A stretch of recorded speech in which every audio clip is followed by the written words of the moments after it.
सांगा अविनाशी, या मोर्चानंतर आता पुढची दिशा काय आणि ज्या प्रकारे एकतर याच्यामध्ये सारखे आक्षेप असे केले, मी तुमच्याकडे येतो अविनाश, मी तुमच्याकडेच येतोय. माझा फक्त प्रश्न, एक सारखा आरोप होतोय की या मोर्चामध्ये काहीतरी वेगळं घडण्याची शक्यता होती, हे असं मेहता सुद्धा म्हणाले, हे आपले गृहमंत्री असलेले आणि मुख्यमंत्री असलेले फडणवीस सुद्धा म्हणाले. अशी आणि शेवटी मुख्यमंत्री म्हणतायत ते आपल्याला गांभीर्यानं घ्यावं लागेल, तेव्हा या आरोपाबद्दल काय करायचं?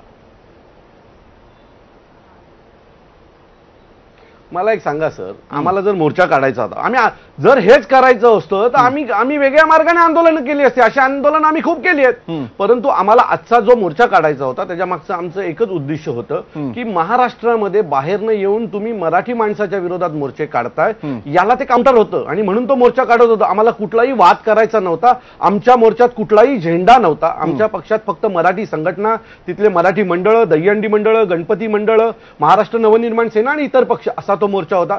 शांतप्रिय मोर्चा होता. पोलिसांनी त्याला वेगळी दिशा दिली. एक दुसरी गोष्ट, जर व्यापारी विदाऊट परमिशन मोर्चा काढू शकतात आणि त्यांच्यावर 4 दिवस गुन्हे दाखल होत नाही, पण महाराष्ट्र नवनिर्माण सेना आणि मराठी संघटना जर पक्ष मोर्चा काढत असतील तर त्यांच्यावर मोर्चाच्या आधी गुन्हे दाखल होतात.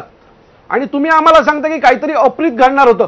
एवढी भांडणं झाली, एवढा रस्त्यावर वाद झाला, त्याच्यानंतर एक दुकान फुटलेली घटना मला सांगा किंवा कुठल्या एका व्यापाऱ्याला मारलेली घटना सांगा.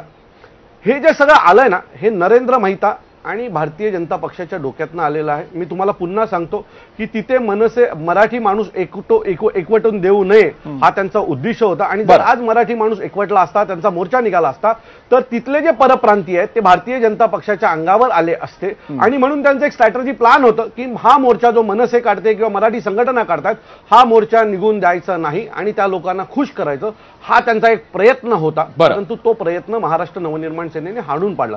दुसरी, प्रसन्नजी, मला तुम्हाला एक विनंती आहे की तुम्ही कृपया ज्याच्याकडे काहीतरी कॉन्क्रीट आम्हाला सांगण्यासारखे असेल अशाच लोकांना डिबेटला बोलवा. तुम्ही कोणाला बोलवताय? मला वाटतं एक भारतीय जनता पक्षाचे इथे मात्र मी तुमच्या मताशी मतभेद व्यक्त करावा लागेल. हे बरोबर नाहीये ना. ज्या पक्षाने अधिकृतरित्या एखाद्याला प्रवक्तेपद नेमलं असेल त्यावेळी त्या प्रवक्त्याची भूमिका आपल्याला पक्षाने दिलेली नेमून दिलेली भूमिका मांडणं असतं. त्यामुळे नवनाथ बन असतील का किंवा अन्य कोणी असतील काय, ते भूमिकाच मांडणार आहेत. त्यामुळे त्या बाबतीतला आपल्याला भेदभाव करता येणार नाही. त्या बाबतीत मी तुमच्याबरोबर माझे मतभेद असतील. पण ती जी भूमिका मांडतायत, आता मला एक सांगा, मीरा भाईंदरच्या बाबतीमध्ये त्यांची वेगळी भूमिका आहे, पण त्यांच्या दुबे खासदाराच्या बाबतीमध्ये ते त्यांचं वैयक्तिक मत आहे. आणि ज्यावेळेला मीरा भाईंदरमध्ये त्यांचा आमदार बोलतो त्यावेळेला ते वैयक्तिक मत नाही, ते पक्षाचं मत आहे. असं कसं होऊ शकतं? दोन वेगवेगळ्या गोष्टी कशा होऊ शकतात? पक्षाचं मत म्हटलेलं नाहीये. एखादी कोणी जर का अमराठी माणसाच्या नावावर गुन्हेगारी करत असेल तेही पक्षाचं मत नाहीये. तुम्ही भारतीय जनता पार्टीने काम केलेलं आहे. नवनाथ, तुम्ही स्वतःकडे एक पेज तयार करताय. दुबे पण पर्सनल बोलत होते, मेहता पण पर्सनल बोलत होते. याचा अर्थ असा की इतक्या ज्वलंत विषयावर भाजपच्या सारख्या पक्षातल्या नेत्यांनी काय बोलावं याचे कोणतेही डिरेक्शन देण्यात आले नव्हते. महाराष्ट्रातल्या नेत्यांचे कोणतेही डिरेक्शन्स नाहीत.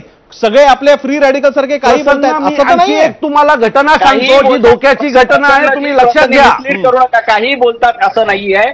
ज्या पद्धतीनं व्यापाऱ्यांवर मारहाण झाली आणि त्याबद्दल एक मोर्चा निघाला होता, त्यामध्ये भाजपचे आमदार मेहताजी सहभागी. एका व्यापाऱ्याला झाली, एका व्यापाऱ्याला मारहाण झाली. 1000 व्यापाऱ्यांना मारहाण नाही झाली आहे, एका व्यापाऱ्याला झाली आहे. तुम्ही का पोर्ट्रे करताय की व्यापाऱ्यांना मारहाण झाली? एका व्यापाऱ्याला मारहाण झाली आहे. निघाला होता आजचा 1000 दुकानं असतील त्यातल्या एका व्यापाऱ्याला मारहाण झाली आहे. मराठीचा मोर्चा असं नाव देऊ नका, कारण जर का तो मराठीचा मोर्चा असता तर त्यात 50 खोके एकदम ओके. या ठीक आहे, मी हाच प्रश्न विचारतो. मला अखिलकडे जातो. अविनाश, तुमच्याकडे पण बराच काळ गेलो नव्हतो. मी हे छातीतोड सांगतो की आज मराठी माणूस एवढा रागात होता ना की त्यांनी भारतीय जनता पक्षाच्या नेत्यांना रस्त्याने पळून मारला असतं. ठीक आहे, मी अखिल चित्रेंकडे जातोय. अखिल, मला तुम्हाला प्रश्न विचारायचा आहे. हा मोर्चा मराठी लोकांचा होता आणि याला प्रताप सरनाईक जे तिथले स्थानिक नेते